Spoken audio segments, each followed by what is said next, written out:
بنده در عین تولید شراب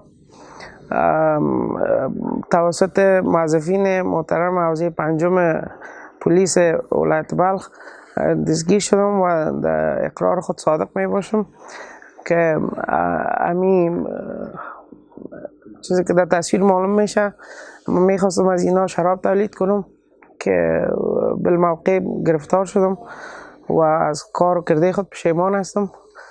لله الحمد.